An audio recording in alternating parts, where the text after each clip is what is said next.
কেউ যদি আমাকে বলে আমেরিকার ভয়ে পতাকা নামাতে হবে, ইসরায়েলের ভয়ে পতাকা নামাতে হবে, ইন্ডিয়ার ভয়ে পতাকা নামাতে হবে, তাহলে আমরা গর্জে উঠবো, পতাকার বাংলাদেশ বানিয়ে দিব আমরা, লাইলার বাংলাদেশ বানিয়ে দিব আমরা।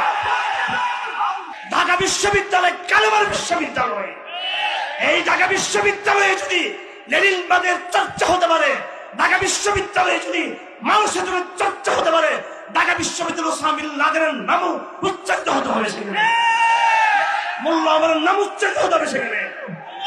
কেউ যদি আমাদেরকে এই সমস্ত জঙ্গি বলে, আমরা তোদেরকে বলতে চাই তোরাও গণতান্ত্রিক জঙ্গি, কমিউনিস্ট জঙ্গি, রবীন্দ্রবাদী জঙ্গি, মুজিববাদী জঙ্গি। আমরা আমাদেরকে জ্ঞান শিক্ষা দিতে হবে না, রাষ্ট্রবিজ্ঞান পড়া আছে আমাদের। আমরা শিক্ষিত সমাজ, কুমুন্ডক নয়। আমরা ভারতের শক্তি সম্পর্কে আমাদের জানা আছে, আমেরিকার শক্তি সম্পর্কে আমাদের জানা আছে, ইসরায়েলের শক্তি সম্পর্কে আমাদের জানা আছে। ভারত সেই শক্তি, যে শক্তিকে কাশ্মীরিরা কুপঘাত করে দিচ্ছে, সেই শক্তি ভারত। আমেরিকা সেই শক্তি, যাদেরকে তালেবানরা পদার্থ করেছে, সেই শক্তি আমেরিকা। ইসরায়েল সেই শক্তি, যে শক্তিকে হামাস লাঠি মেরে তাদেরকে লাঞ্ছিত করে দিয়েছে, সেই শক্তি ইসরায়েল।